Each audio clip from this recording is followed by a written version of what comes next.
그래서 투자자분들이 생각하시기에는 2차전지 분야는 끝난 것이 아니냐 이렇게 걱정들이 많으실 것 같아요. 요즘 2차전지 때문에 밤에 잠을 못 주무시는 분들이 많으시죠. 특히 최근에 호두가 LG에너지솔루션과 맺었던 9조 원 규모 배터리 공급 계약이 취소됐다라는 그런 소식도 들려오고 테슬라 간의 그런 계약도 취소가 되었다라는 뉴스가 나오고, 그런데 저는 이 이슈를 단순히 호재다 악재다 이렇게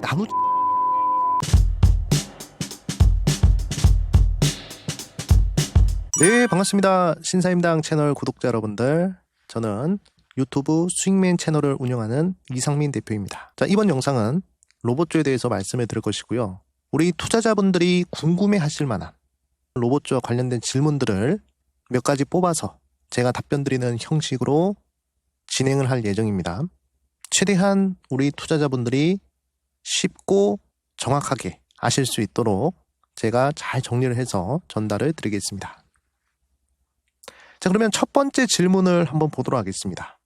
3분기 현재 국내 로봇주들의 상황, 그리고 4분기 수혜주들의 전망에 대해서 많이들 궁금해 하시는데, 이 부분에 대해서 제가 답변을 좀 드리겠습니다. 자, 먼저 솔직하게 말씀을 드리겠습니다.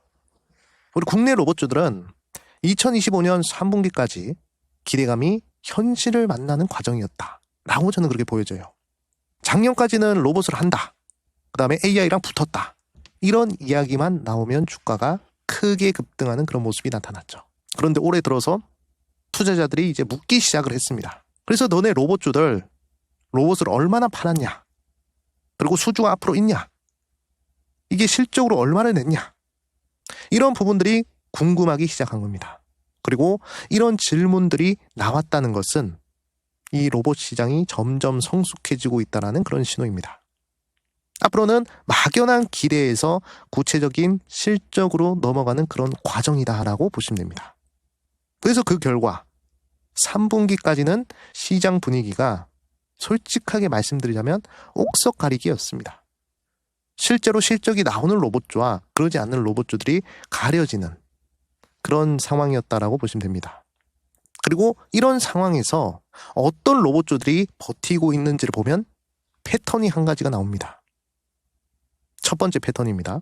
실제로 공장이나 물류 현장에 들어가서 매출이 나오는 로봇, 그런 로봇을 만드는 회사들은 생각보다 크게 빠지지 않고 재반등하는 경우가 많았습니다. 그리고 이런 기업들은 주가 하방이 단단했어요.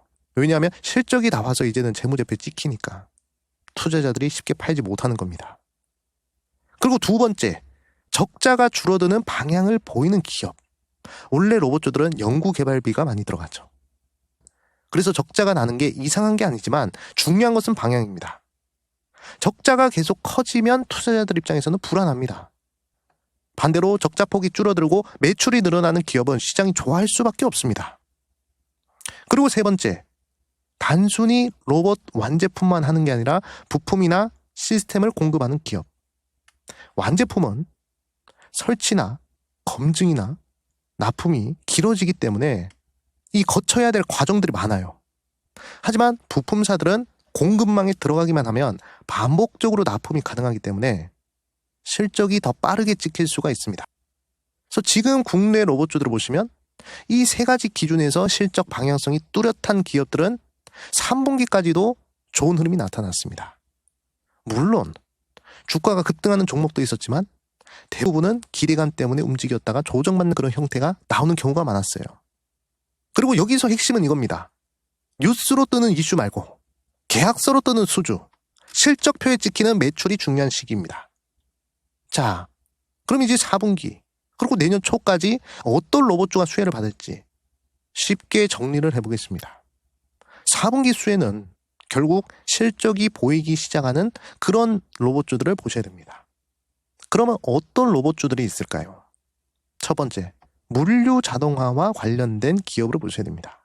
앞으로 쇼핑은 많아지고 온라인 물류가 커질 텐데 사람을 대신한 로봇이 필요한 현장이 늘어날 겁니다. 이미 3분기까지 물류센터에 들어가서 실적이 찍히는 사례들이 나오고 있습니다. 이런 흐름은 4분기에도 이어질 가능성이 크다라고 보여집니다. 그리고 두 번째, 공장 자동화 로봇입니다. 요즘 제조업이 인력 부족 문제를 겪고 있습니다.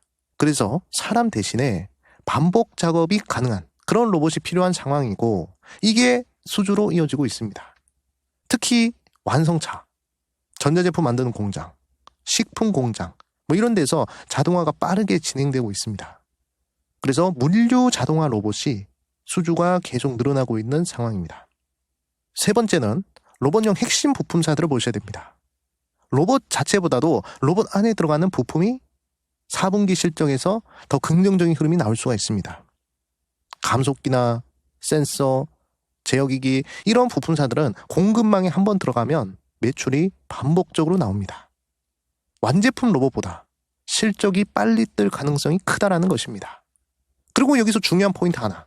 4분기에는 금리 이슈와 정책 이슈와 동시에 나왔습니다. 금리가 조금이라도 내리면 성장주인 로봇주의 환경이 좋아집니다. 그리고 정부가 스마트 팩토리 자동화 장려 정책을 내놓고 있기 때문에 여기에 들어가는 기업들이 혜택을 볼 수가 있습니다. 그래서 정리하자면 4분기까지는 기대감에서 실적으로 넘어가는 과도기였습니다. 4분기는 실적이 구체적으로 보이는 구간입니다. 물류 로봇, 공장 자동화, 로봇 부품 이런 쪽이 수혜를 받을 가능성이 큽니다. 그리고 실적이 보이는 시점에서 수주 발표가 있는 기업, 계약서가 나오는 기업 이런 기업들을 구체적으로 보셔야 됩니다. 그럼 이런 기업들 어떤 기업들이 있는지 한번 파악을 해보도록 하겠습니다. 자, 그러면 2026년 로봇 유망 종목을 한번 정리를 해봤습니다. 자, 그래서 물류 로봇 쪽에서는 유진 로봇을 한번 보시고요. 자, 그리고 산업용 로봇 부분에서는 두산 로보틱스와 유로메카를 보시면 좋을 것 같습니다. 그리고 H 현대 로보틱스나 하나 로보틱스 같은 경우에는 그냥 모회사 쪽 보시면 될 것 같고요. 그리고 로봇 부품 쪽으로 한번 보도록 하겠습니다. 하이젠 R&M과 로보티즈를 보시면 되겠고요. 그리고 산업용 협동 로봇 부분에는 레인보우 로보틱스를 보시면 좋을 것 같습니다. 자, 그럼 다음으로는 AI 산업의 발전과 정책이 로봇 산업과 주가에 어떤 영향을 주나요? 이 질문에 대한 답변을 좀 드릴 수 있도록 하겠습니다. 자, 먼저 AI 산업 발전부터 보겠습니다. 예전의 로봇은 솔직히 말해서 좀 비쌌죠. 그리고 멍청했습니다. 시키는 것만 했고 환경이 조금만 바뀌어도 멈췄습니다. 그래서 로봇은 항상 이런 평가를 받았어요. 비싸다, 불편하다, 사람보다 못하다. 자, 그런데 AI가 발전을 하면서 이 판이 완전히 바뀌기 시작했습니다. 지금 로봇은 보고 판단하고 학습을 합니다. 사람이 하나하나 명령을 하지 않아도 상황을 이해하고 움직이는 수준까지 왔어요. 이게 왜 중요하냐? 로봇이 특정 작업용 기계에서 범용 노동자로 바뀌기 시작했다는 뜻입니다. 이 순간부터 로봇 산업의 시장 크기가 달라진다는 것이에요. 그래서 AI 발전이 로봇 산업에 주는 가장 큰 영향은 딱 두 가지입니다. 첫 번째, 로봇의 활용 범위가 폭발적으로 넓어진다는 것이에요. 예전에는 이 공정, 이 작업, 딱 이것만 하던 로봇이 이제는 다른 공정, 다른 작업에도 다시 학습만 하면 투입이 될 수 있다는 것이죠. 기업의 입장에서는 야, 이거 한번 깔아두면 여러 군데 쓸 수가 있겠네 이렇게 생각을 하게 되는 겁니다. 이게 투자 결정으로 이어지는 것이죠. 그리고 두 번째, 로봇 도입의 명분이 강해지고 있습니다. 자, 예전에는 로봇 도입은 선택이었습니다. 근데 지금은 경쟁력을 위해 안 쓰면 뒤처지는 상황이 되고 있습니다. AI가 들어간 로봇은 단순 자동화가 아니라 생산성 경쟁의 도구가 되고 있습니다. 자, 그럼 이제 정책 이야기를 해보겠습니다. 정책은 왜 중요하냐? 정책은 기업이 돈을 쓰게 만드는 가장 강력한 신호입니다. 지금 전 세계가 공통으로 겪는 문제가 있습니다. 바로 사람이 줄어든다는 것입니다. 이거는 경기 문제도 아니고 일시적인 문제도 아닙니다. 바로 구조적 문제입니다. 그래서 정부의 입장에서는 로봇을 안 키울 수가 없습니다. 투자를 안 할 수가 없어요. 그래서 정부에서 로봇에 투자를 하는 것은 미래 산업 육성이라기보다는 경제가 돌아가게 하기 위한 필수 선택이다라고 보시면 됩니다. 그럼 이제 정책이 로봇 산업에 주는 영향을 단계적으로 한번 보도록 할게요. 첫 번째로는 규제가 풀립니다. 로봇이 움직일 수 있는 공간이 넓어지고 그리고 실증 테스트가 늘어날 겁니다. 그리고 두 번째, 예산이 붙습니다. 스마트 팩토리, 자동화, 공공로봇 이런 쪽으로 정부의 돈이 들어갈 겁니다. 그리고 세 번째 단계, 민간 기업이 또 따라올 겁니다. 정부가 먼저 돈을 쓰기 시작하면 대기업도 중견기업도 중소기업도 안 쓸 수가 없습니다. 이렇게 되면 수주가 늘고 매출이 늘고 실적이 따라올 수밖에 없겠죠. 그럼 이게 주가에 어떤 순서로 반영이 되느냐? 이걸 꼭 기억을 하셔야 됩니다. 주가는 항상 실적보다 먼저 움직입니다. 하지만 실적으로 확인이 받아야 유지가 됩니다. 그래서 정책이 나오는 초반에는 주가가 먼저 반응을 합니다. 그러니까 기대감만으로만 오르는 것이죠. 그 다음 단계에서 시장이 묶기 시작합니다. 그래서 매출은, 수주는, 계약은 여기서 답을 못하면 주가가 빠집니다. 반대로 여기서 답을 하면 주가는 한 단계 다시 올라가는 겁니다. 그래서 지금 로봇주는 AI와 정책 덕분에 큰 방향은 열려 있지만 아직까지도 옥석 가리기 구간에 위치해 있는 겁니다. 정리를 하자면 이겁니다.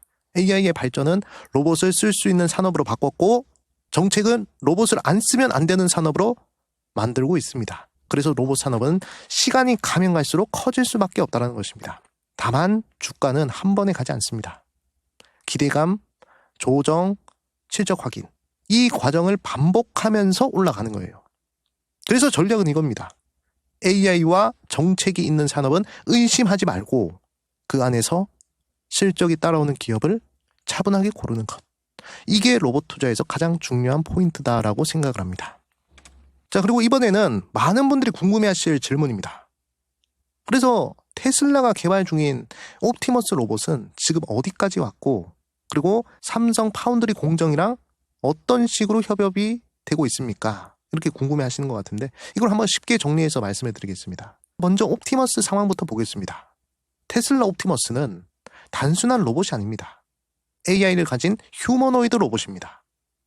지금까지 테슬라는 옵티머스를 몇 세대에 걸쳐서 진화시키고 있습니다. 최신 정보를 보면 현재 옵티머스는 공장에서 실제로 테스트가 되고 있고 성능 개선 작업이 계속되고 있다고 합니다. 자, 그리고 일론 머스크는 2025년 말부터 옵티머스를 수천 대 생산하고 앞으로 4년 안에 연간 100만 대 규모까지 확대하겠다라는 그런 야심찬 계획을 공식적으로 밝혔습니다. 이건 단순한 목표가 아닙니다. 테슬라의 로봇 전략 전체를 보여주는 그런 신호라는 것이죠. 현재 공개된 옵티머스는 2세대 모델까지 나왔고 3세대 모델은 아마 2026년도 중순으로 해서 나올 것으로 업계에서는 보고 있다고 하는데 3세대 모델 같은 경우에는 얼굴 디스플레이나 시각 체계가 강화된 그런 디자인이 적용될 가능성이 크다고 합니다. 그러면 이 휴머노이드 로봇이 실제로 어디에 쓰이느냐? 이게 중요하죠. 테슬라는 지금 옵티머스를 자체 공장에서 테스트를 하면서 간단한 반복 작업을 수행하게 하고 있습니다. 이것은 로봇이 사람 대신 일을 한다는 기술적 가능성을 보여주는 테스트입니다. 하지만 아직 대량 판매가 현실화된 수준은 아닙니다. 시장에 널리 보급되기 위한 아직 상용화 단계로 넘어가는 건 시간이 필요하다고 보여집니다.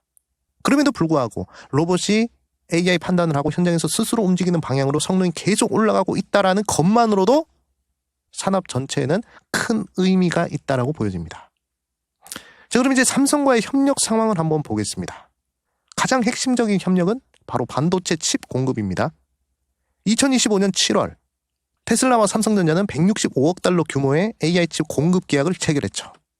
이건 삼성 파운드리가 테슬라의 차세대 인공지능 반도체인 AI6 칩을 생산한다는 계약입니다. 이 AI6 칩은 옵티머스 로봇뿐만이 아니라 테슬라의 완전 자율주행 시스템에도 쓸 계획이라고 합니다. 즉 로봇과 자율주행 양쪽으로 아우르는 AI 핵심 반도체라는 것이죠. 삼성은 이 AI6 칩을 최첨단 2나노 GAA 공정으로 생산하는데 이 공정은 전력 효율과 연산 성능 측면에서 AI 반도체에 매우 유리하다라고 이야기를 하고 있습니다. 그래서 이번 계약은 단순 수주가 아니라고 생각합니다. 삼성 파운드리 입장에서는 세계적인 AI 자동차 로봇 산업에서 장기 고객을 확보하는 것이고 테슬라 입장에서는 핵심 부품 공급망을 안정적으로 확보를 하는 겁니다. 그리고 흥미로운 점이 하나 더 있는데 삼성의 협력은 칩 생산에만 그치지는 않을 것 같습니다. 최근에 삼성전기는 옵티머스에 들어가는 카메라 모듈을 공급하는 계약을 진행하고 있다라고 이야기가 나오고 있어요. 그리고 삼성 디스플레이에서는 옵티머스의 얼굴 디스플레이용 OLED 패널을 2027년부터 공급할 가능성이 있다라는 그런 이야기가 나왔어요. 그래서 삼성그룹 전체가 로봇의 두뇌, 로봇의 시각, 로봇의 표현까지 협업하게 될 가능성이 커졌다는 것입니다. 이거는 단순 공급을 넘어서 그냥 기술 협력으로 해석을 하시는 것이 맞지 않을까 이렇게 좀 보고 있습니다. 그래서 중요한 것은 이겁니다.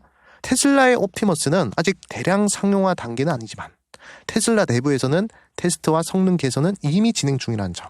그리고 동시에 삼성과 AI 반도체 및 센서 디스플레이 협업이 진행이 되고 있다는 점. 이 협력은 로봇 자체가 팔리기 시작하는 그 다음 단계에서 테슬라가 안정적인 생산 체계를 갖출 수 있도록 도와주는 역할을 할 것입니다.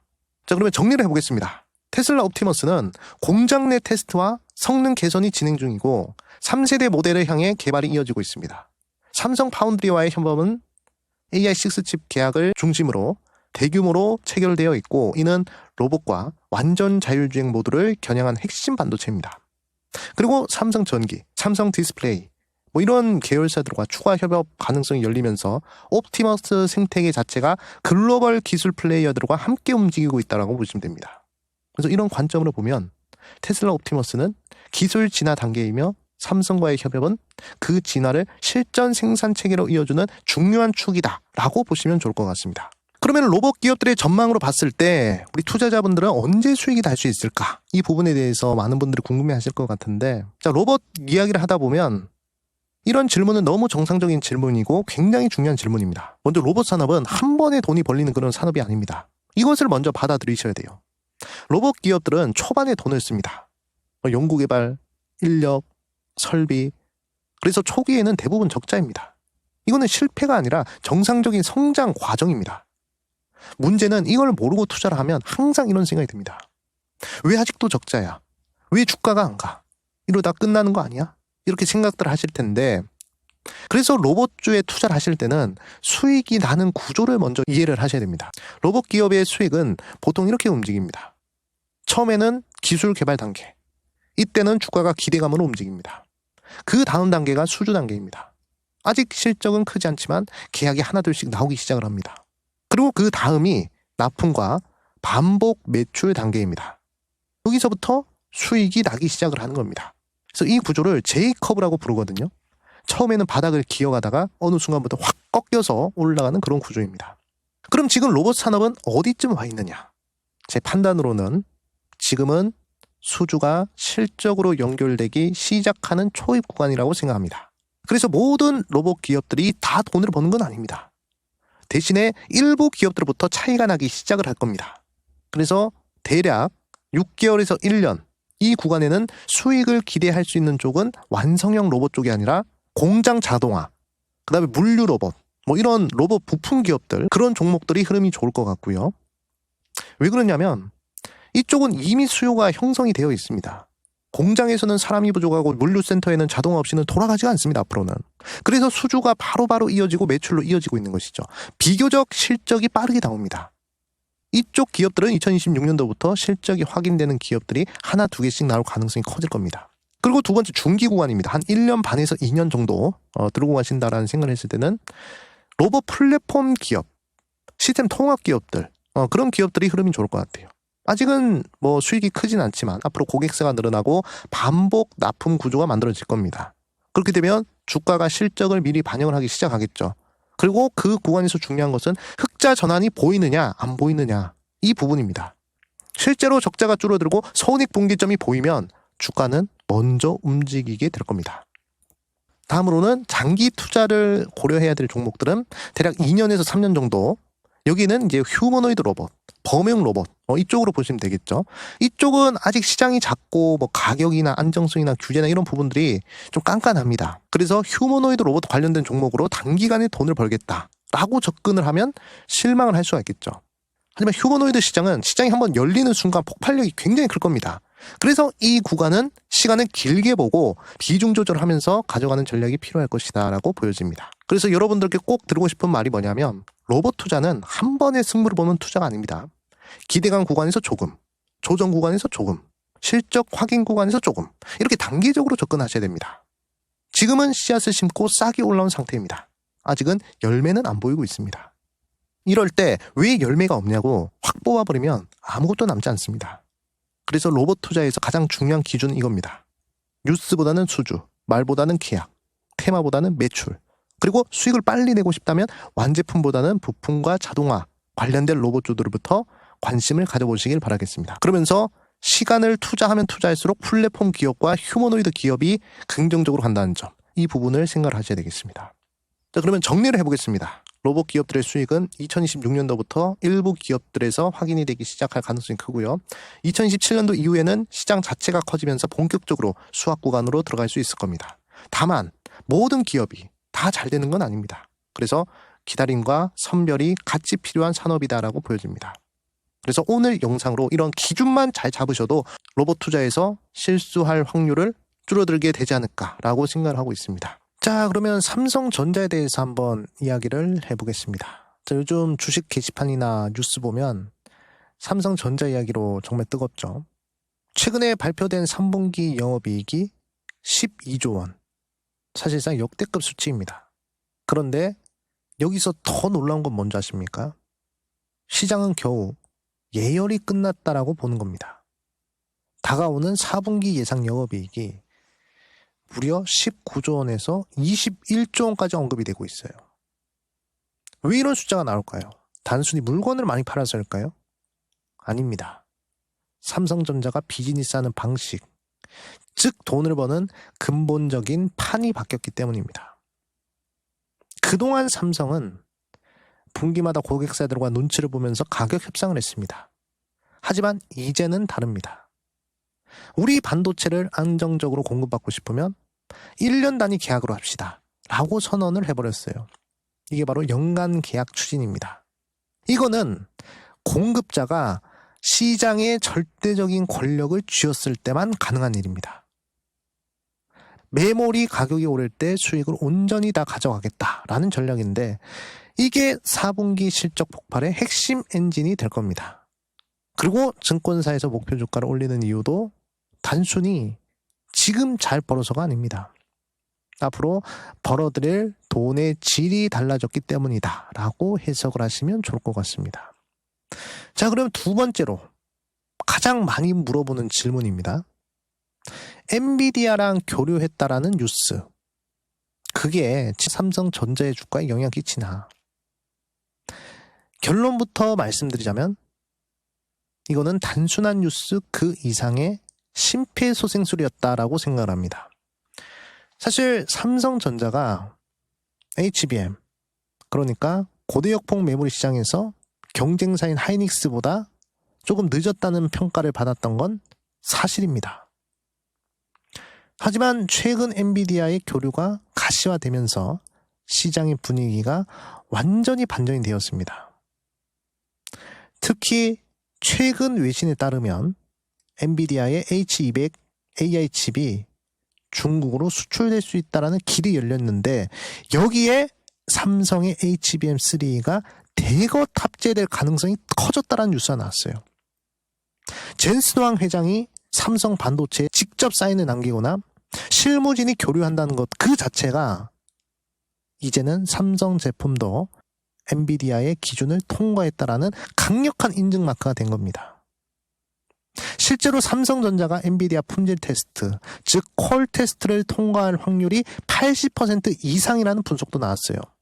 실제로 엔비디아 HBM 물량 30%를 삼성전자가 확보했다라는 뉴스가 나왔습니다. 엔비디아라는 세계 최대 AI 큰손과 파트너십이 공식화되는 순간 삼성전자의 밸류체인은 완전히 다른 차원으로 점프를 하게 되지 않을까 그렇게 좀 보고 있습니다.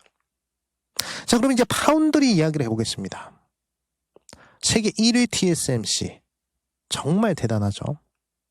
하지만 1등의 여유가 오히려 삼성에게는 거대한 기회가 되고 있습니다. 요즘에 TSMC 어떻게 하고 있습니까? 가격을 계속 올리고 있습니다. 심지어 수익성이 낮은 구형 라인들은 아예 닫아버리겠다라고 선언했어요. 우리는 비싼 반도체만 만들 테니까 싼 거 만들 사람들은 다른 데서 알아봐라. 그런 식의 영업입니다. 여기에 중국의 파운드리 업체들, SMIC나 화홍반도체 이런 회사들은 자리가 없어서 난리예요. 가동률이 100%가 넘어가고 있다고 합니다. 자, 그럼 이제 구글, 아마존, 퀄컴 이런 글로벌 기업들은 이제 어디로 가야 될까요? 첨단 미세 공정 능력을 갖추면서도 대규모로 물량을 받아줄 수 있는 곳. 전 세계에 TSMC 말고는 딱 한 곳밖에 없습니다. 바로 삼성전자입니다. TSMC가 가격을 올리고 문을 닫을 때마다 그 낙수 효과는 고스란히 삼성전자의 몫이 됩니다. 내가 배가 고픈데 맛집의 줄이 너무 길어요. 그럼 바로 옆에 있는 검증된 다른 맛집으로 손님들이 갈 수 있습니다. 똑같은 이치입니다. 그래서 TSMC의 가격 상승은 삼성전자에 큰 기회가 되지 않을까, 그렇게 보고 있습니다. 자, 그리고 여러분들 반도체 하면 누가 돈을 제일 많이 번다고 생각하시죠? 열애합은 대만의 TSMC를 떠올릴 겁니다. 애플이나 엔비디아나 물량을 다 가져가니까요. 그런데 드디어 사건이 터졌습니다. 이번 2025년 4분기 삼성전자 메모리 사업부와 SK하이닉스의 수익성이 TSMC를 넘어설 것이란 예측이 나왔습니다. 무려 7년 만에 대역전극입니다. 도대체 우리 반도체 형제들에게 무슨 일이 일어나고 있는 건지 한번 보도록 하겠습니다. 먼저 숫자를 확인해 보겠습니다. 이번 4분기 삼성과 하이닉스의 연상 매출 총이익이 63%에서 67% 사이로 점쳐지고 있습니다. 반면 절대 강자였던 TSMC는 60% 정도죠. 100원어치 팔아서 67원을 남긴다는 건데 이건 제조업에서 거의 마법과 같은 숫자입니다. 왜 이렇게 돈을 잘 벌까요? 간단합니다. 물건값이 미친 듯이 올라가기 때문입니다. 지금 반도체 공장들이 돈이 되는 HBM을 만드느라 정신이 없어요. 전체 공장의 28% 정도가 HBM에 매달려 있습니다. 그러다 보니 우리가 흔히 쓰는 일반 메모리를 만들 땅이 부족해진 거예요. 물건은 귀해졌는데 살 사람이 줄을 섰습니다. 그래서 가격이 한 분기에 30% 넘게 폭등했습니다. 그리고 더 중요한 포인트는 세상이 변했다는 겁니다. 지금까지는 AI가 수많은 데이터를 읽고 공부하는 학습이었다면 이제는 배운 걸 써먹는 실전 문제풀이, 추론 단계로 넘어가는 것입니다. 시험 문제를 빨리 풀려면 머릿속에서 정보를 아주 빠르게 꺼내와야 하죠. 이때 가장 중요한 게 바로 메모리입니다. 엔비디아 같은 회사들도 이제는 똑똑한 연상장치만큼이나 그 정보를 옆에서 바로바로 전달해줄 메모리에 목숨을 걸고 있습니다. 특히 요즘은 성능도 좋으면서 전기를 덜 먹는 똑똑한 메모리들이 대세입니다. 이제 메모리는 단순히 정보를 담는 박스가 아니라 AI의 속도를 결정하는 핵심 엔진이 되었다는 것입니다. 이제는 메모리가 단순히 저장만 하는 게 아닙니다. 자기가 직접 계산까지 하는 기술을 개발하고 있습니다. 이걸 PIM이라고 부릅니다. 거기에 아주 좁은 공간에, 그리고 아주 좁은 공간에 더 많은 정보들을 꽉꽉 눌러 담는 VCT 디램이나 3D 디램 같은 신기술도 준비를 하고 있습니다. 한마디로 이제 반도체의 주인공은 CPU나 GPU가 아니라 삼성전자의 메모리다 라고 선언을 하고 있는 겁니다. 메모리 가격은 계속 오르고 있고 AI 시대 주인공은 이제 메모리로 옮겨오고 있습니다. 7년 만에 TSMC의 수익성을 추월했다는 건 이제 삼성전자가 다시 전 세계 반도체판을 주도하기 시작했다라는 아주 강력한 신호로 보셔야 됩니다. 여러분들, 지금은 단기적인 차트보다는 이런 거대한 산업의 지각 변동을 보셔야 됩니다. 자, 그리고 앞으로 삼성전자의 주가를 견인한 3대 호재와 4분기 전망을 한번 보도록 하겠습니다. 자, 앞으로 삼성전자의 주가를 밀어 올릴 엔진은 크게 세 가지로 보시면 될 것 같습니다. 일단 첫 번째, HBM3와 HBM4의 독점적 지위 탈환입니다.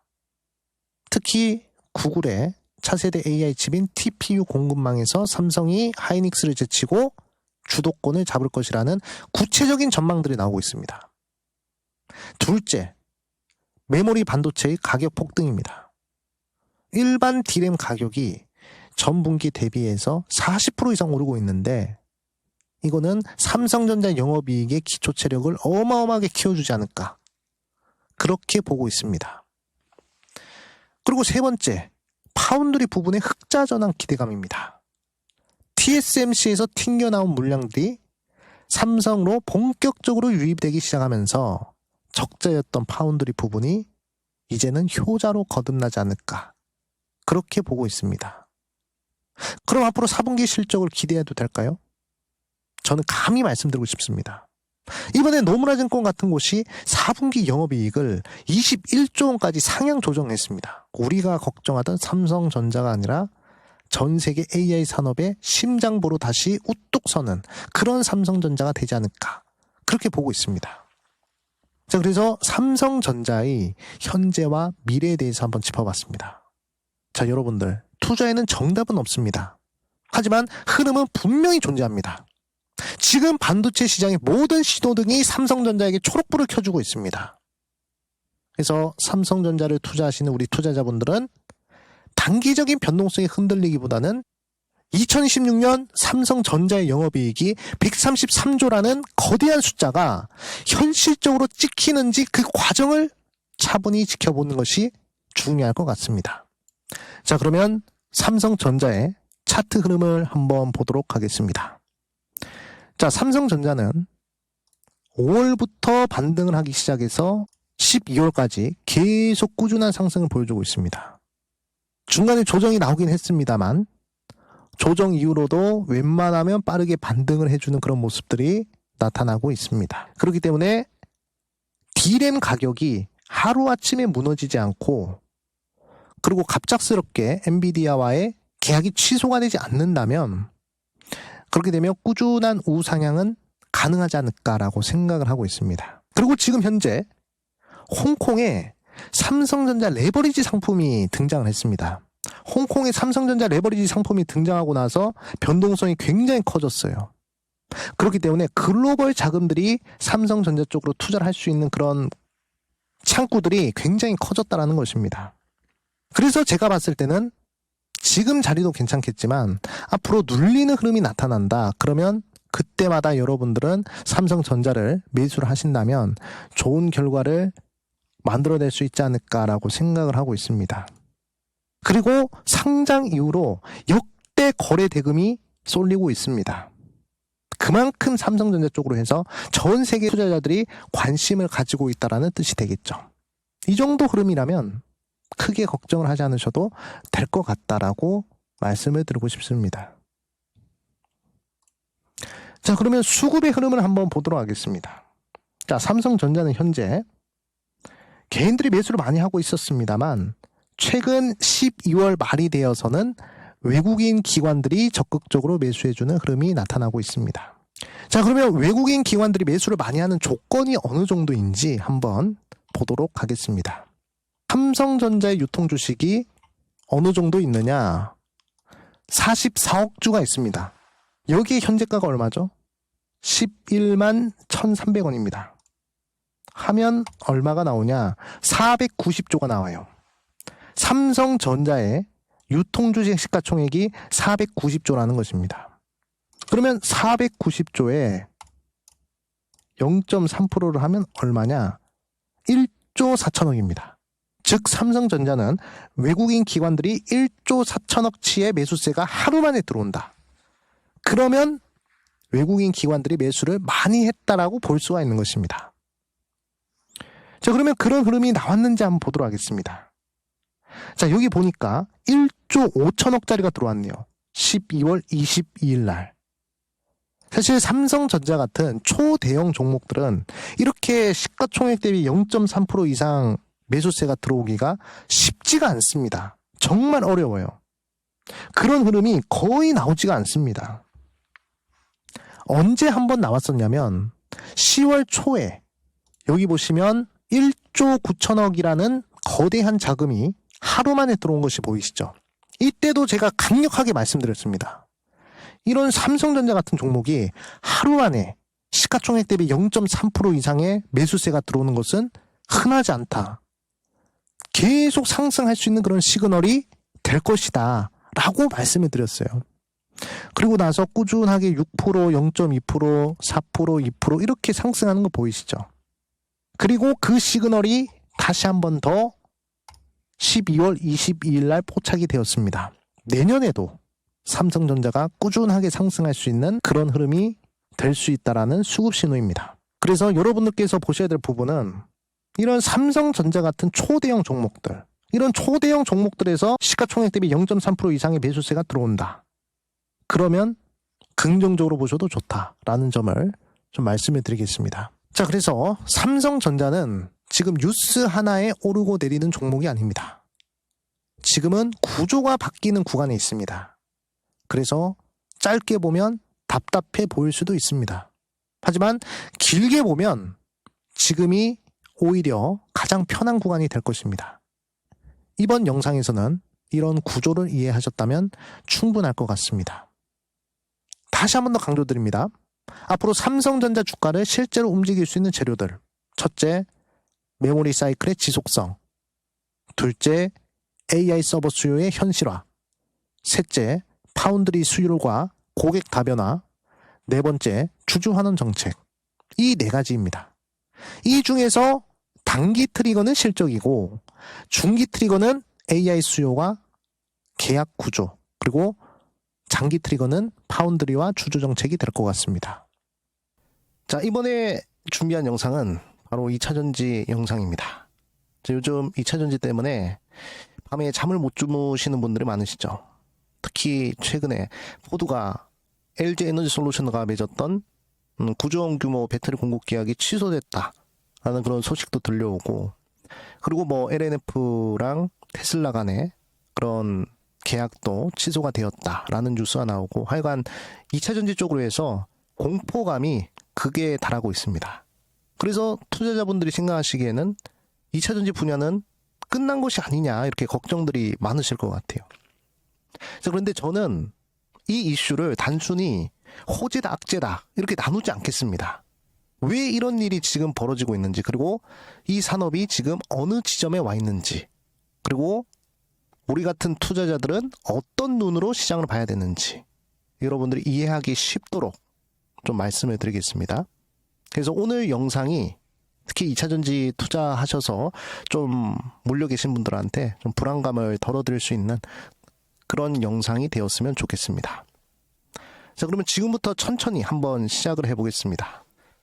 그러면 결론부터 명확하게 말씀을 드리고 가겠습니다. 자, 2차전지는 지금 산업이 망하는 길이 아닙니다.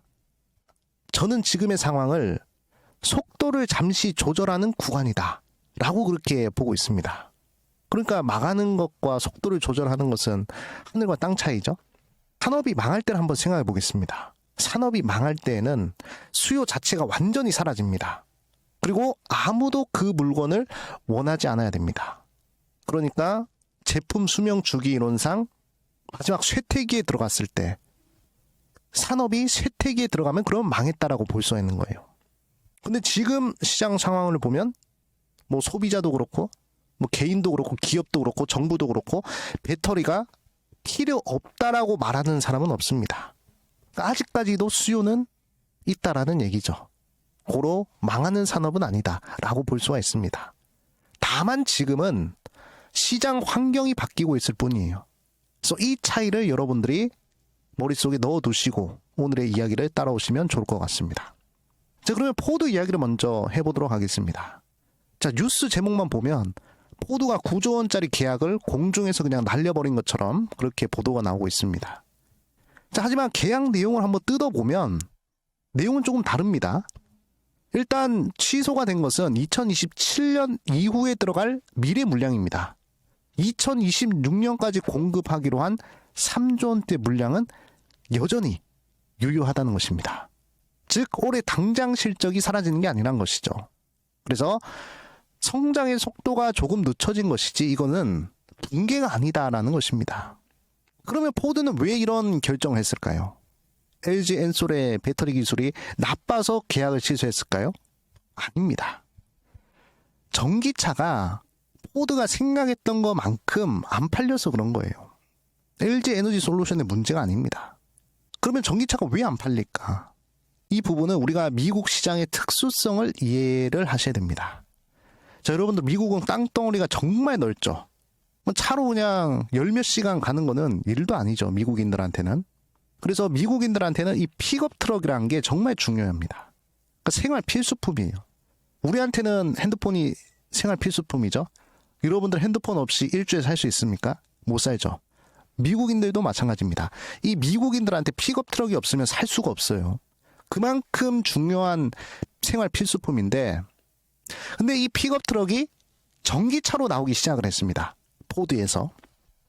그런데 이 전기 픽업 트럭이 짐을 실는 순간에 주행거리가 뚝뚝 떨어져요. 그러니까 배터리 무게 자체도 무거운데 거기다 무거운 짐을 실어버리니까 당연히 효율이 나오지 않는 겁니다. 그리고 미국이란 나라는 아직 뭐 시골이나 뭐 산업 현장이나 이런 오지로 가면 충전 시설이 잘 안 돼 있어요. 없습니다, 거의. 그래서 충전을 하는 부분도 상당히 불편합니다. 자, 우리가 기름으로 주유할 때는 그냥 5분이면 충분하죠. 근데 전기차를 충전할 때 생각해 보십시오. 30분은 기본이고 1시간까지 걸릴 수도 있습니다. 그래서 일을 해야 되는 사람들한테는 이게 다 돈이란 말이죠. 이게 시간 자체가. 그래서 손해가 발생할 수밖에 없어요. 그리고 전기 픽업 트럭은 기존의 픽업 트럭보다 훨씬 비싸고 효율도 떨어지는 겁니다. 그러니까 이제 소비자들이 구매를 망설이는 것이죠. 그래서 포드 입장에서는 포드는 기업이잖아요. 그래서 돈이 안 되는 쪽은 줄이고 돈이 되는 쪽으로 좀 살려야 그래야 돈을 벌 수 있는데 그래서 전기차 쪽을 줄이고 하이브리드나 내연기관 쪽을 좀 살리는 그런 쪽으로 하기 위해서 2027년도 이후에 LG 엔솔의 배터리는 계약을 취소한 것이다 라고 보시면 됩니다. 그래서 이거는 배터리의 실패가 아니라 기술의 속도를 인프라와 소비자 환경이 아직 못 따라오고 있다는 부분입니다. 자, 그리고 LNF 이슈도 한번 보도록 할까요? 자, LNF도 테슬라와 계약이 취소가 되었다라고 이야기를 하고 있죠. 자, 그런데 여기서 우리가 중요하게 봐야 될 부분이 원래는 테슬라가 LNF와 계약했던 이유는 테슬라 자체에서 배터리를 만들려고 했기 때문에 그런 겁니다. 그래서 테슬라 자체에서 배터리를 내재화하려고 했으나 그게 안 된 거죠. 그래서 테슬라가 차도 잘 만들고 로봇도 잘 만드는데 배터리는 못 만들겠다 이거죠. 그래서 LNF와 계약을 취소한 겁니다. 그냥 포기를 한 거예요. 그냥 내가 만들지 않고 그냥 사서 쓰는 게 낫겠다라고 생각한 겁니다. 그래서 그 부분으로 보셔야 되고 대신에 LNF 같은 경우에는 SK온이나 다른 대기업 쪽에는 아직까지 수주를 하고 있는 상황입니다. 그렇기 때문에 뭐 테슬라 부분에 있어서 계약이 취소된 거는 치명적이긴 하지만 그래도 뭐 회사가 망할 정도의 수준은 아니다 라고 여러분들이 판단하셔야 되는 거예요. 그래서 LNF와 테슬라는 이거는 LNF의 기술력에 문제가 있는 것이 아니라 테슬라가 배터리를 못 만들겠다라고 포기를 한 겁니다. 그런 흐름이다라고 보시면 돼요. 그럼 LNF는 다른 배터리 만드는 기업들에게는 공급을 할 수가 있잖아요. 그런 부분들이 늘어나서 실적이 또 개선이 되면 또 주가 상승이 나올 수 있는 부분이겠죠. 그래서 너무 극단적으로 생각할 필요는 없다라고 저는 생각을 하고 있습니다. 자, 그러면 중국의 상황을 한번 보도록 하겠습니다. 우리 2차전지 시장에 있어서 가장 큰 적이 바로 중국인데 중국은 전기차 시장과 배터리 산업이 엄청 무섭게 컸었죠. 그렇게 커진 이유는 단 하나 때문입니다. 뭐 때문이죠? 바로 중국 정부에서 돈을 쏟아 부었기 때문에 그런 겁니다. 자, 그런데 이제는 중국 정부도 보조금을 줄이고 있다고 합니다. 2026년도부터 혜택이 축소가 된다라고 얘기를 하고 있어요. 그래서 이제는 정부 보조금으로 연명하는 그런 부실한 기업들은 정리가 될 겁니다. 앞으로는 진짜 실력 있는 그런 기업들만 남는다라고 보시면 됩니다. 그러니까 이제는 중국발 공급 과잉, 가격 경쟁력이 좀 줄어든다라는 이야기죠. 물량 공세가 이제 끝났다라는 얘기입니다. 자, 그리고 여기서 한 가지 더 보셔야 될 부분이 배터리와 전기차 쪽으로 쏠리던 중국의 국가 자금들이 이제는 반도체 쪽으로 집중이 되고 있다고 합니다. 그래서 많이 만드는 그런 시대에서 잘 만드는 그런 시대로 간다는 것이죠. 이거는 산업이 정상화 국면으로 간다는 것입니다. 이거는 과거 조선 쪽 흐름이랑도 비슷하죠. 원래는 우리나라가 조선 1등이었잖아요. 근데 중국에서 엄청난 양의 배를 만들어가지고 그 가격 경쟁력으로 시장을 먹어버렸잖아요. 근데 지금은 우리나라 조선이 또 잘 나가고 있는데 왜 그렇습니까? 결국에 실력 없는 업체들은 다 망하고 살아남은 업체들, 고부가가치 선박을 만들 수 있는 그런 회사들만 살아남아서 시장을 먹어치우고 있잖아요. 수요를 다 빨아들이고 있잖아요. 2차 전지도 그렇게 될 것 같습니다. 2차 전지도 지금 중국 쪽에서 물량 공세로 시장을 먹었습니다만 어떻게 되죠? 이젠 다 망하는 거예요. 이제 경쟁력 없는 애들은. 우리나라처럼 고부가가치적인 배터리를 만드는 그런 회사들만 살아남아서 시장의 수요를 빨아먹을 겁니다. 그러면 2차 전지가 전기차에만 들어가느냐? 그건 아니죠. 로봇에도 들어갈 것이고, 앞으로 뭐 드론에도 들어갈 것이고, 그리고 전기차 한 번 더 성장하게 되면 전고체 배터리로 갈 텐데, 그러면 전고체 배터리 분야는 LFP보다는 또 양극재가 유리하단 말이에요. 그리고 LFP 배터리보다 삼원계 배터리가 유리한 이유가 재활용이 가능합니다. LFP 배터리는 재활용이 거의 안 돼요. 하지만 우리나라에서 전문적으로 하는 삼원계 배터리는 배터리 안에 있는 핵심 광물들을 재활용이 가능합니다. 그러니까 삼원계 배터리를 많이 모으면 모을수록 그러면 거대한 광산이 될 수가 있는 거예요. 삼원계 배터리 안에서 채굴을 할 수 있는 희귀 금속이 80%나 된다고 합니다. 그래서 지금이야 LFP 배터리가 시장을 장악을 하겠지만 이게 제가 생각하기에는 앞으로는 핵심 광물 이슈 때문에라도 삼원계 배터리를 써야 하는 그런 시기가 오지 않을까 그렇게 보고 있습니다. 그래서 앞으로 중국의 배터리 기업들이 많이 망해서 공급이 줄어들면 그러면 우리 2차전지 기업에도 기회가 올 것이다. 그렇게 좀 보고 있습니다. 자, 그러면 기업들을 한번 보도록 하겠습니다. 먼저 포스코를 한번 보도록 하겠습니다. 자, 포스코의 강점은 원재료죠. 뭐 리튬이나 니켈이나 뭐 이런 핵심 원료를 그룹 차원에서 직접적으로 확보를 하고 있습니다. 그래서 배터리 가격이 요동을 치더라도 포스코처럼 원재료를 쥐고 있는 기업들은 결국에 살아남고 있습니다. 그리고 에코프로는 양극재 분야에서 여전히 세계적인 경쟁력을 가지고 있죠. 근데 그동안 너무 많이 상승을 해서 지금은 좀 숨을 고르는 그런 시기가 필요할 뿐이다 라고 생각을 하고 있습니다. 자, 그리고 LG 에너지 솔루션을 보겠습니다. 자, LG 엔솔은 전기차만 보시면 안 됩니다. 자, 앞으로 AI 데이터 센터가 많이 늘어날 거잖아요. 그런데 AI 데이터 센터는 전력을 안정적으로 저장할 수 있는 ESS 장치가 필요할 수밖에 없습니다. 그래서 지금 ESS 시장이 계속 커지고 있어요.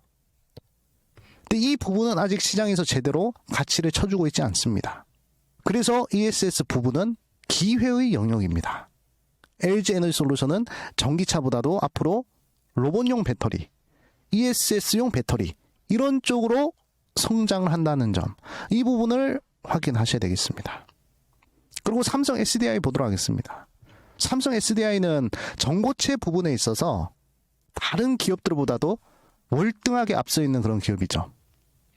사실 전고체 배터리는 결국에 전해질을 고체로 바꾸는 거잖아요. 전해질을 고체로 바꾸면 그러면 그 안에 틈이 생깁니다. 그 틈을 메우는 기술이 중요한데 그 미세한 틈을 메꾸는 기술이 어디에 있느냐? 삼성전자 반도체 기술에 있습니다. 그래서 그 기술을 적용으로 해서 고체 전해질의 틈을 메꿀 수 있게 되면 그러면 전고체 배터리를 만들 수 있는 거예요. 그래서 다른 기업들보다도 삼성 SDI가 전고체 부분에는 가장 월등합니다. 그래서 삼성 SDI는 이쪽으로 보셔야 돼요. 그렇기 때문에 지금 우리나라 배터리 기업들을 보시면 대부분 다 개성이 강합니다. 그래서 시장이 한번 정리가 되고 나면 그러면 분명히 부각을 받을 가능성이 커져요. 그리고 지금 안 좋은 뉴스가 나올 때 그럴 때 이미 실력 있고 자금이 큰 투자자들은 이미 공략을 하고 있는 사람들도 많을 겁니다. 항상 큰 수익을 내는 사람들의 전략은 어떻게 되죠? 공포에 매수를 해서 가장 환호가 클 때 그때 매도를 하잖아요. 근데 지금 어떻습니까? 2차전지는 가장 공포스러운 자리예요. 9조 원대 계약이 취소됐다라고 이야기가 나고 있죠. 테슬라에서 계약을 취소했다라고 이야기를 하고 있죠. 굉장히 무서운 자리입니다. 하지만 2차전지가 수요가 줄어드느냐? 그건 아니거든요. 그렇기 때문에 여러분들께서는 2차전지 부분에 있어서는 크게 걱정을 하지 않으셔도 될 것 같다라고 저는 말씀을 드리고 싶습니다. 자, 그래서 2차전지는 끝난 게 아닙니다. 자, 옥석 가리기를 하는 그런 구간이라고 생각을 하셔야 돼요. 모두가 공포에 질려서 가장 안 좋은 뉴스가 쏟아지는 지금 이런 시기 가장 냉정하게 기회를 포착을 하셔야 됩니다. 그래서 오늘 2차전지 영상으로 우리 신사임당 구독자 여러분들이 2차전지 때문에 불안에 휘둘리지 않고 중심을 잘 잡으셔서 좋은 결과를 한번 내보셨으면 좋겠습니다. 오늘 내용이 조금이라도 힘이 되셨으면 좋겠습니다. 네, 이번 영상에서는 조선주와 관련된 주제로 말씀을 드리겠습니다. 최근에 조선주들이 흐름이 좀 지지부진한데 사실 새해 들어서 조선주만큼 괜찮은 섹터가 있을까 그런 생각을 하고 있습니다. 자, 그러면 조선주는 지금 어떤 상황인지 이번 영상을 통해서 천천히 말씀을 드리겠습니다. 자, 우선은 조선주를 말씀을 드리기 전에 1월 달에 중요한 이벤트들이 많죠. 뭐 CES도 있고 JP모건 헬스케어 컨퍼런스도 있고 뭐 등등등 글로벌 이벤트들이 상당히 많습니다. 근데 그 중에서 가장 중요한 이벤트가 하나 있는데 바로 다보스 포럼이 있습니다. 세계 경제 포럼이라고 하죠. 그러면 다보스 포럼에서는 도대체 무엇을 하느냐라고 했을 때 전 세계 대통령들, 그리고 총리들, 글로벌 기업 회장들, 진짜 큰 돈과 정책을 움직일 수 있는 사람들이 모여서 앞으로 인류가 어디로 갈 거냐라는 부분들을 논의하는 자리입니다. 여기서 중요한 것은 다보스 포럼이 발표하는 주제는 단순한 캠페인이 되는 게 아닙니다. 돈이 실제로 배정되는 방향과 연결이 된다는 점이에요. 이 부분이 중요합니다. 그래서 다보스 포럼에서 아젠다가 정해진다. 그러면 그쪽으로 돈이 굉장히 많이 몰린다는 것이죠. 그래서 긴 장기적인 메가 트렌드를 쫓으시는 분들은 이 다보스 포럼의 주제와 핵심 내용들을 항상 체크를 하셔야 됩니다. 그래서 이 다보스 포럼의 5년간의 핵심 주제들을 보면 메시지가 반복되는 부분이 있어요. 일단 가장 중요한 것이 바로 기후와 관련된 부분입니다. 특히 기후위기, 탄소 중립, 에너지 전환 이런 부분들이 계속 반복적으로 나오고 있어요. 5년 동안. 그래서 여기서 우리 투자자분들이 주목해야 될 문장. 정치가 한번 약속한 규제는 시간이 갈수록 더 강해진다. 처음에는 이게 권고처럼 보이겠죠. 하지만 시간이 지나면 지날수록 이게 의무가 되는 경우가 많습니다. 그리고 의무가 되면 기업들은 반드시 따라야 돼요. 선택지가 없습니다. 무조건 그 의무에 돈을 써야 되는 부분이죠. 그래서 다보스 포럼에서 지금 기업들한테 의무적으로 환경을 지켜라 라고 이야기를 하고 있기 때문에 기업들 입장에서는 이 친환경이라는 것을 그냥 하면 좋은 것으로 보면 안 되고 안 하면 벌금을 내는 그런 부분으로 바뀌고 있다라는 것을 생각을 하셔야 되는 부분입니다. 자, 그럼 여기서 여러분들께서 질문을 할 수가 있습니다. 아니 그러면 친환경이라고 하면 전기차 많이 만들면 되는 거 아닌가요? 태양광이나 풍력이나 이런 걸로 에너지를 만들면 되는 거 아닌가요? 뭐 이렇게 말씀들을 하실 겁니다. 물론 그것도 친환경입니다. 그런데 오늘은 우리가 조선주에 대해서 제가 말씀을 드린다고 했잖아요. 특히 이 선박 부분은 규제가 들어오면 산업 구조가 바로 바뀌는 분야입니다. 왜냐하면 배는 한 번 만들면 20년, 30년을 써요. 즉, 한 번 규제가 바뀌면 한 시대의 배가 통째로 구형이 되어버립니다. 그러면 무엇을 해야 되냐? 배를 교체를 하거나 개조를 하거나 장치를 달아야 하죠. 이게 지금 우리가 말하는 조선업 슈퍼사이클의 본질입니다. 지금 많은 투자자들이 미국과 우리 한국의 마스가 프로젝트에 대해서 초점이 맞춰져 가지고 이 부분을 계속 부각을 하잖아요. 제가 생각했을 때는 그런 부분에 있어서 조선업의 상승 랠리는 다 나왔다라고 생각을 합니다. 그리고 그런 부분들이 조선업 슈퍼사이클을 만들어내진 못한다라고 생각을 해요. 단순 테마성 이슈지 그게 장기적인 대세 상승 랠리로 가기에는 좀 부족하다라고 저는 생각을 합니다. 자, 그러면 앞으로 우리가 생각을 하셔야 될 조선업 슈퍼사이클의 본질이 무엇인지 그것을 지금부터 제가 말씀을 드리겠습니다. 자, 여기에는 국제해사기구가 등장합니다. 줄여서 IMO라고 하겠습니다. 이 국제해사기구에서는 전 세계 해운 규제의 기준을 만드는 곳입니다. 근데 여기서 뭐라고 이야기를 했냐면 2050년까지 선박에서 나오는 탄소 배출을 0에 가깝게 만들겠다라고 이야기를 했어요. 자, 그런데 많은 분들이 착각을 합니다. 2050년도는 아직 한참 남았네? 이렇게 생각들 하실 겁니다. 자, 그런데 아닙니다. 실제로 움직이는 시점은 훨씬 앞이에요. 왜냐하면 이 시장이란 것은 준비 시간이 필요하니까요. 그리고 우리가 진짜로 주목을 해야 될 것은 2027년도부터입니다. 국제해사기구에서 뭐라고 이야기를 했냐면 2027년도부터 탄소 배출 기준을 초과하는 선박에는 탄소세 성격의 비용을 부과를 하겠다라고 이야기를 했어요. 그래서 탄소를 많이 배출하는 선박일수록 돈을 많이 내야 된다는 것입니다. 쉽게 말하면 이거예요. 탄소를 많이 배출하는 배는 운항을 할수록 손해가 커진다는 것입니다. 자, 해운회사는 장사를 하는 회사죠. 그러면 돈을 벌어도 탄소세를 내버리면 손실이 날 수가 있는 겁니다. 그러면 해운사 입장에서는 방법이 둘 중 하나밖에 없어요. 탄소를 배출 안 하는 배로 바꾸거나 아니면 기존 배에 뭔가 장치를 달아가지고 탄소 배출을 줄이거나 그렇게 해야 되겠죠. 그래서 조선업 슈퍼사이클의 핵심은 이겁니다. 배를 바꾸든 새로운 장치를 달든 결국 조선과 기자재 쪽으로 돈이 몰린다는 것이죠. 자, 그럼 여기서 한 번 더 현실을 보겠습니다. 자, 국제해사기구에서는 2027년도까지 탄소 배출을 줄이지 않는 배는 탄소세를 부과하겠다라고 이야기를 했죠. 근데 현재 전 세계 선박 중에서 친환경 선박의 비중은 2%에서 3% 수준이에요. 10%도 안 됩니다. 그러니까 대부분의 선박은 앞으로 규제에서 자유롭지 않다는 뜻이죠. 그래서 여기서 조선업 슈퍼사이클이 발생하는 겁니다.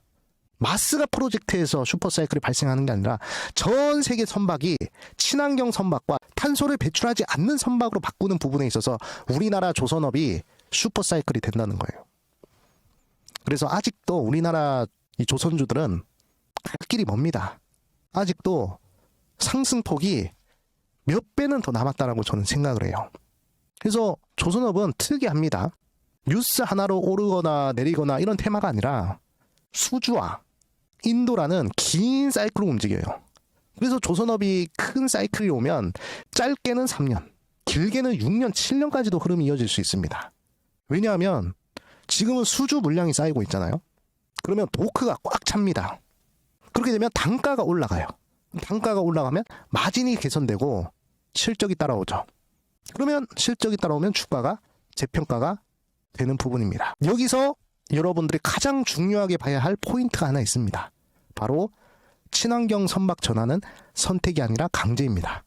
강제 전환은 뭐가 다르냐? 전기차 같은 경우에는 소비자가 선택을 할 수 있잖아요. 그리고 정책이 흔들릴 수도 있습니다. 하지만 해운은 규제가 한 번 바뀌면 회사들이 무조건적으로 따라야 되는 거예요. 그리고 따르지 않으면 비용이 늘고 경쟁에서 밀리게 됩니다. 즉 수요 자체가 의지가 아니라 규정으로 결정이 되기 때문에 이게 정말 무서운 거예요. 그러니까 해운사에서는 배를 교체를 안 하고는 앞으로 장사를 할 수가 없다라는 것입니다. 정말 잔인하죠. 자, 그러면 이 조선업계에서는 누가 제일 유리하겠습니까? 우리 한국의 조선사가 제일 유리한 거예요. 전 세계 통틀어 가지고 친환경 선박을 우리나라보다 잘 만드는 나라는 없습니다. 중국은 물량을 많이 찍어내요. 하지만 친환경 고부가 선박 기술은 아직 약합니다. 그러니까 찍어내는 것만 잘하는 거예요, 이제. 근데 한국의 조선사들은 어떻습니까? LNG 선에, 암모니아 선에, 수소 선에, 앞으로는 선박에 SMR을 달아가지고 원자력 선반도 만든다고 하잖아요. 그리고 선박이 자율주행 기술로도 움직일 수 있다고 하잖아요. 고난이도 선박에서 우리 한국의 기술력과 실적이 어마어마하게 많이 쌓여 있습니다. 즉 규제가 강해지면 강해질수록 값싼 배보다는 기준을 맞추는 배가 중요해지고 그거는 우리 한국이 유리합니다. 그래서 여러분들은 한 문장만 기억을 하시면 돼요. 규제가 강해질수록 기술이 있는 쪽이 이긴다. 이 부분만 생각을 하시면 됩니다. 그래서 한국의 조선주가 중장기적으로 기회가 생길 수 있다는 것입니다. 자, 그러면 이제 대형주 이야기를 한번 해보겠습니다. 대형주로는 저는 삼성중공업을 좀 주목을 하고 있습니다. 여기서 제가 드리고 싶은 말은 이겁니다. 대형주는 결국에 수급이 말해줘요. 최근에 삼성중공업 같은 경우에는 1년 동안 외국인들과 기관이 큰 규모로 매수를 했습니다. 그리고 조선주 같은 경우에는 이제 단타로 접근할 만한 그런 산업이 아니죠. 그래서 외국인 기관이 크게 들어온다는 것은 이 종목을 하루 이틀 보고 들어오지 않는다라는 해석을 할 수가 있습니다. 그 산업이 앞으로 몇 년을 갈지 보고 들어오는 거예요. 그래서 여러분들은 대형주를 보실 때는 뉴스도 뉴스지만 수급 구조를 같이 봐야 되는 거예요. 삼성중공업 같은 경우에는 친환경 선박 전환 흐름과 맞물릴 때 수주 단가나 마진이나 실적 개선에 대한 기대가 이어질 수 있는 구간이 나올 수 있습니다. 그리고 여기서 한 가지 더. 조선업은 수주 잔고가 생명입니다. 수주 잔고가 쌓이면 앞으로 몇 년을 먹고 사는 게 확보가 되는 거예요. 그래서 조선주는 단기 실적보다 수주 흐름이 먼저 주가에 반영이 되는 경우가 많습니다. 그러면 여기서 여러분들한테 질문 하나 드릴게요. 여러분들이 조선주를 보실 때 실적이 좋아졌네? 이걸 보면 이제 늦습니다. 조선주는 실적이 좋아졌다라는 뉴스가 나올 때는 이미 주가가 어느 정도 고점을 찍었을 때, 그럴 때 나와요. 그래서 수주 잔고를 보고 접근을 하는 것이 중요합니다. 그래서 지금 조선주들의 뉴스를 보면 실적이 늘어났다라는 이야기는 많이 나오지 않습니다. 대부분 뭐 얼마짜리 수주를 확보했다. 또 뭐 어디서 수주를 확보했다. 그런 뉴스들은 많아요. 그렇기 때문에 아직도 갈 길이 멀다라는 것이죠.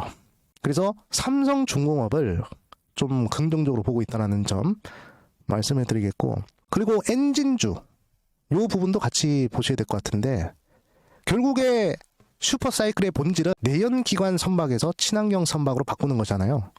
결국 친환경 선박으로 바꾸기 위해서는 엔진이 핵심입니다. 왜냐하면 탄소 배출은 결국 연료와 엔진에서 나오기 때문이죠. 자, 친환경 선박이라는 것은 그냥 도장 색깔만 바꾸면 되는 게 아닙니다. 엔진과 연료 시스템이 바뀌어야 되는 거예요. 그래서 엔진주들, 뭐 하나 엔진이라든지 HD 현대 마린 엔진이라든지 STX 엔진 같은 그런 기업들도 함께 주목을 해보셔야 됩니다. 여기서 여러분들이 이해하기 쉬운 비유, 자동차를 친환경으로 바꾼다라고 했을 때 차체만 바꾸나요? 아니죠. 핵심은 엔진이거나 모터입니다. 배도 똑같습니다. 배가 바뀌면 엔진이 바뀝니다. 그래서 조선주 슈퍼사이클에 오면 조선사만 보는 게 아니라 그 밑에 깔린 기자재 기업, 엔진 기업, 부품 기업 쪽도 같이 체크를 하셔야 돼요. 자, 그리고 여기서 많은 분들이 또 질문을 할 수가 있습니다. 아니, 배를 다 바꾸는 게 현실적으로 이게 가능합니까? 배 한 척이 이게 얼만데 다 바꿉니까? 이렇게 질문을 할 수도 있어요.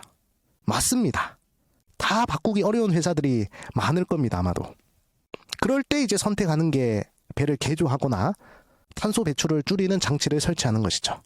그 중에서 눈에 띄는 개념이 지금 탄소 포집 탱크를 배에다가 달자라는 부분들이 주목을 받고 있습니다. 그러니까 배에서 나오는 탄소를 그냥 공기 중으로 내보내는 게 아니라 모아서 저장을 하거나 처리하는 그런 장치가 필요해지는 겁니다. 이거는 쉽게 말해서 연기가 나오는 걸 그냥 버리면 벌금이니까 일단 통에 담아두고 처리하자, 뭐 이런 구조로 보시면 됩니다. 그리고 이쪽 기술을 가진 기업이 하나 있는데 바로 한택이라는 기업이 있습니다.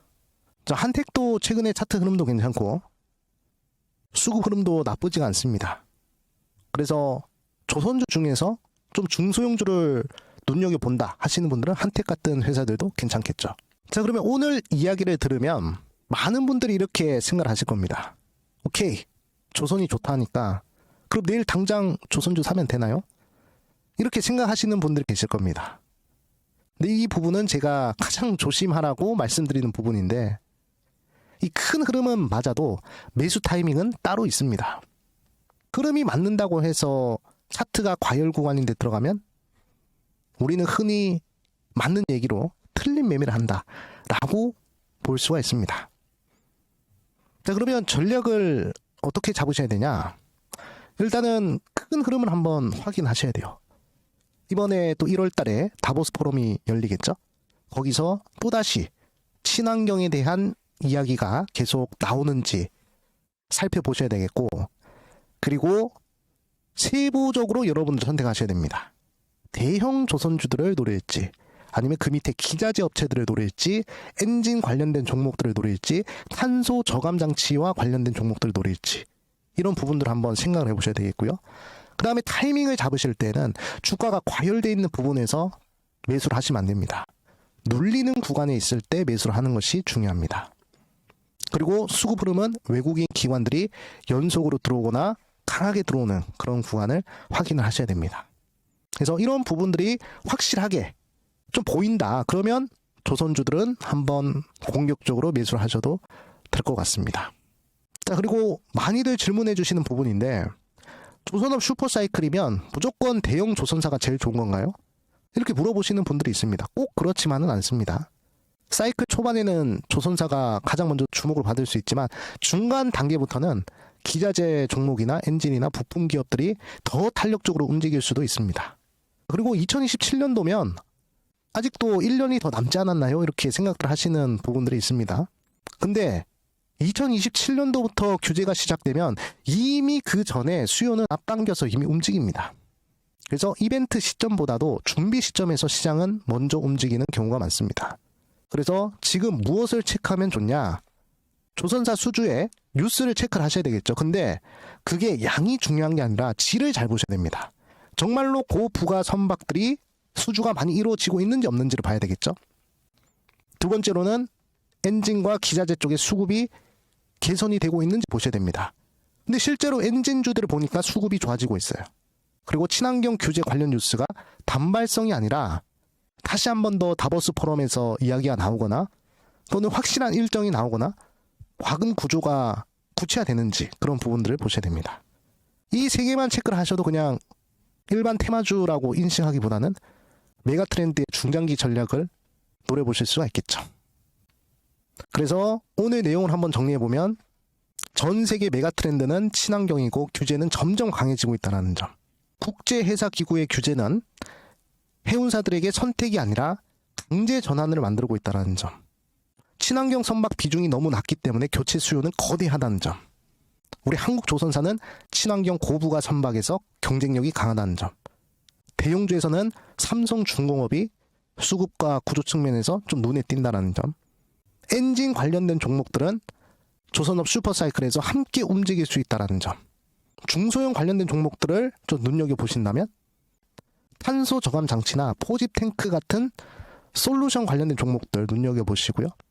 결국에 과열 구간이 아니라 침체 구간에서 조선주들은 매매를 하는 게 좋습니다.